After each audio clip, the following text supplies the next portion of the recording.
السلام علیکم viewers, novel 7 episode number 4۔ ماما شادی پر گئی ہوئی تھی، اسے بہت سخت بھوک لگی تھی۔ پاپا ابھی تک آفس سے آئے نہیں تھے اور اوپر سے اتوار کا بورنگ دن تھا۔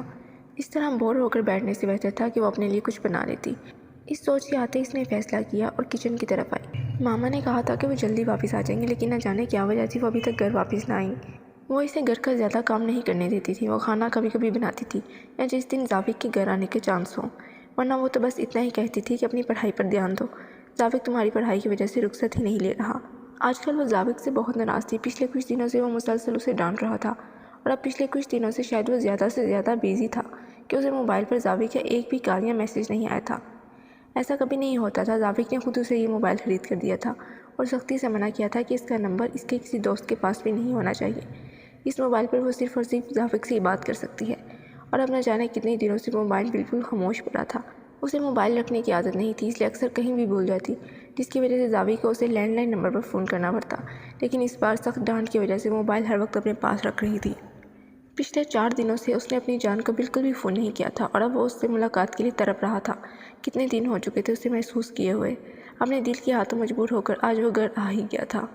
اس کے پاس ہمیشہ سے گھر کی ڈپلیکیٹ کی موجود تھی، لیکن پھر بھی وہ بیل بجاتا تھا۔ لیکن آج امی کو سرپرائز دینے کے لیے وہ بنا دروازہ کھٹکھٹائے ایکسٹرا کی کے ساتھ دروازہ کھول کر اندر داخل ہوا۔ گھر میں کوئی بھی موجود نہ تھا، صرف کچن سے تھوڑی آواز آ رہی تھی۔ امی جان کا خیال آتے ہی وہ مسکرایا اور کچن کی طرف جانے کے لیے قدم بڑھائے، لیکن کچن میں امی جان کی جگہ اسے کھڑا دیکھ کر اس کا دل اپنے آپ فل سپیڈ پر دھڑکنے لگا۔ احساس اپنے کام میں مگن، ہر چیز سے بے نیاز، پہلے کھانا بنانے میں مصروف تھی۔ جب اسے اپنی کمر پر سنسناتا ہوا ہاتھ محسوس ہوا، وہ اس کی خوشبو محسوس کرتی بے اختیار اپنی آنکھیں بند کر گئی۔ جب اس کی کمر پر گرفت ذرا سخت ہوئی تو وہ مکمل طور پر اس پر اپنا قبضہ جما چکا تھا۔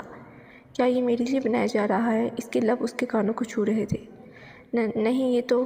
وہ اس سے دور ہونے کی کوشش میں بولی۔ اس کا انداز ایسا تھا کہ وہ فاصلہ بھی قائم کر لے اور زاوق کو برا بھی نہ لگے، کیونکہ اس بات کی بھی زاوق اسے سزا دیتا تھا۔ مطلب میرے لیے نہیں ہے۔ اس کی کمر پر اپنی گرفت مضبوط کرتے وہ پھر سے بولا۔ احساس جواب میں نظریں جھکا گئی۔ وہ محظوظ ہوا۔ چلو تو پھر جو میرا ہے وہ مجھے دے دو۔ اگلے ہی لمحے وہ فاصلہ ختم کر کے ایک بار پھر سے اسے اپنے بے حد قریب کر چکا تھا۔ اس کے سراہی دار گردن سے بال ہٹاتے ہوئے اس نے اپنے لب رکھے جب احساس مچل کر اس کی گرفت سے نکلنے لگی۔ دل سینے کی سبھی دیواروں کو توڑ کر باہر آنے کو مچل رہا تھا۔ ہاتھ پیر آہستہ آہستہ کانپ رہے تھے۔ جبکہ زاوق کا آج اسے بخشنے کا کوئی ارادہ نہ تھا۔ وہ اس کی مزاحمت کو اگنور کرتے مزید اسے اپنے قریب کرنے لگا۔ زاوق کوئی آ جائے گا، وہ تڑپ کر بولی۔ کوئی آ ہی نہ جائے۔ وہ مسکرا کر اس کے لبوں پر جھکا۔ اس سے پہلے کہ وہ محبت بھری کوئی جسارت کرتا، باہر کا دروازہ کھلا اور وہ اچانک ہی اس سے دور ہٹا اور باہر نکل گیا۔ احساس نے سکون کا سانس لیا اور کپ کپاتے ہاتھوں سے چولہا بند کیا۔ دل زوروں سے دھڑک رہا تھا، چہرہ سرخی مائل تھا، جبکہ لبوں پر ایک شرمیلی سی مسکراہٹ۔ عائشہ نے گھر میں قدم رکھا تو زاوق کو سامنے پا کر کھل اٹھی۔ میرا بچہ، میرے دل کا ٹکڑا۔ وہ اس کی بلائیں لیتی ہوئی اس کے پاس آئی اور اس سے ملنے لگی۔ پورے 1 ماہ کے بعد وہ اس کا چہرہ دیکھ رہی تھی۔ یہ عورت زاوق کے لیے بہت اہمیت رکھتی تھی۔ وہ اس کی ماں نہیں بلکہ ماں سے بڑھ کر تھی۔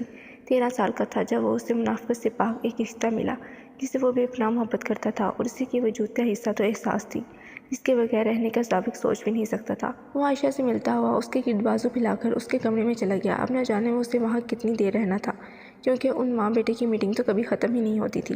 کھانا بنانے کے بعد احساس نے ان کو کھانا لگ جانے کا خبر دی، جبکہ احساس کا روٹھا ہوا انداز وہ کچن میں نوٹ نہیں کر پایا تھا۔ وہ اس سے خفا تھی۔ کیوں؟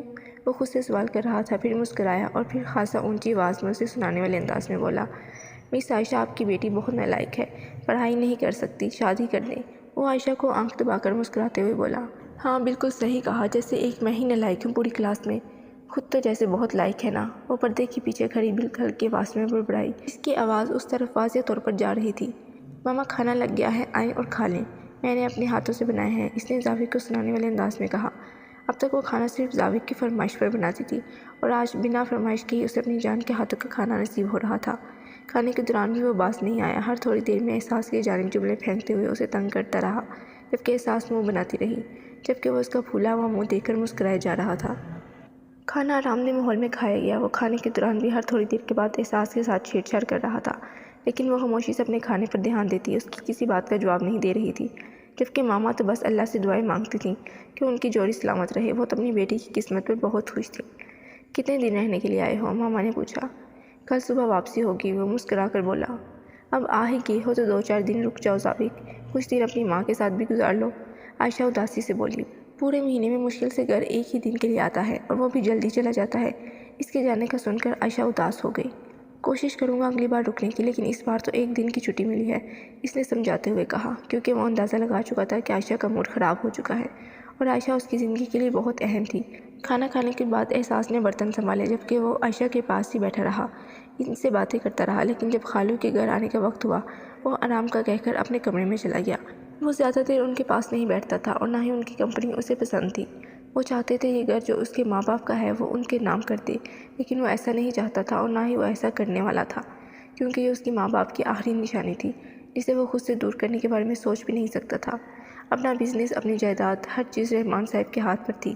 وہ اسے کیسے چلاتے ہیں، کیا کرتے ہیں، ضابط نے کبھی سوال نہیں کیا تھا، لیکن یہ بات بھی کلیئر کر دی تھی کہ اپنے ماں باپ کی جائیداد کا ایک پیسہ بھی وہ کسی کے نام نہیں کریں گے۔ اور یہی وجہ تھی کہ رحمان صاحب اب اپنی بیٹی کی شادی زاویہ کے ساتھ نہیں کروانا چاہتے تھے، کیونکہ اس شادی میں انہیں کوئی فائدہ نظر نہیں آ رہا تھا۔ وہ محنت کش انسان کبھی بھی نہ تھے، ہمیشہ دوسروں کے ٹکڑوں پر پلنے والوں میں سے تھے، اور زاویہ کے روپ میں انہیں ایک جیتی جاگتی پیسے کی مشین مل گئی، اور اب وہ پچھلے 12 سال سے مسلسل اس کی دولت پر عیش کیے جا رہے تھے۔ انہوں نے خود ہی کمپنی پر قبضہ جمانا چاہا، جس سے کمپنی کے حالات کافی بگڑ گئے۔ وہ تو ورکرز کی محنت تھی کہ ان کو زیادہ نقصان نہیں ہوا اور ورکرز نے سارا کام سنبھال لیا، ورنہ چند دن میں ہی زاویہ کی کمپنی ڈوب سکتی تھی۔ تم نے بات کی زاویہ سے جو میں نے کہا تھا اس کے بارے میں؟ کھانے کے بعد وہ پوچھنے لگے۔ نہیں، میں نے اس بارے میں کوئی بات نہیں کی اور نہ ہی میں اس بارے میں کوئی بات کروں گی۔ میں آپ کو پہلے ہی بتا چکی ہوں کہ وہ احساس سے محبت کرتا ہے اور وہ اسے اس طرح سے طلاق نہیں دے گا۔ اگر طلاق نہیں دیتا تو کہو اسے مکان نام کرے، ورنہ میں اپنی بیٹی کسی قیمت پر اس کے حوالے نہیں کروں گا۔ خدا کا خوف کرے رحمان، اپنی بیٹی کی قیمت لگا رہے ہیں؟ عائشہ نے تڑپ کر کہا۔ بکواس بند کرو بذات عورت، میں بس دیکھنا چاہتا ہوں کہ وہ میری بیٹی سے کتنی محبت کرتا ہے اور آگے زندگی میں میری بیٹی کو خوش رکھ سکتا ہے یا نہیں۔ ایک مکان تو نام کر نہیں سکتا، کیسے سمجھوں گا کہ وہ میری بیٹی کو خوش رکھے گا ساری زندگی؟ رحمان صاحب نے بات بنانے کی کوشش کی۔ ہاں تو پھر ایسا کہیں کہ وہ مکان احساس کے نام کرے۔ آپ ایسا کیوں چاہتے ہیں کہ وہ مکان آپ کے نام کرے؟ اور جہاں تک میری بات کرنے کا سوال ہے تو میں اس معاملے میں اس سے کوئی بات نہیں کروں گی۔ یہ مکان اس کے ماں باپ کی آخری نشانی ہے جو میں اس سے کبھی بھی نہیں مانگوں گی۔ ٹھیک ہے، اگر تم نہیں کہو گی تو میں اس سے خود بات کر لوں گا، اور میرا طریقہ اسے پسند نہیں آئے گا۔ رحمان صاحب غصے سے کہتے ہوئے باہر نکل گئے، جبکہ ان کے جانے سے عائشہ پرسکون ہو چکی تھی۔ اب ان کی واپسی لیٹ نائٹ ہی ہونی تھی، اور اس شخص کی وجہ سے وہ زاویہ کے سامنے اور شرمندہ نہیں ہونا چاہتی تھی۔ بس لکھے ہی جا رہی ہو کہ کچھ پلے بھی پڑ رہا ہے؟ وہ اسے نوٹ بک پر جھکے تیزی سے لکھتے ہوئے دیکھ کر اس کے قریب آ بیٹھا، جبکہ اسے اچانک یہاں دیکھ کر وہ منہ بنا گئی۔ کچھ ہیلپ کر دوں؟ اس کے منہ کے ڈیزائن صاف بتا رہے تھے کہ وہ جو بھی لکھ رہی ہے غلط ہے۔ ویسے صبح مجھے زارا سمجھا دیتی، لیکن آپ کہہ رہے ہیں تو آپ ہی سمجھا دیں۔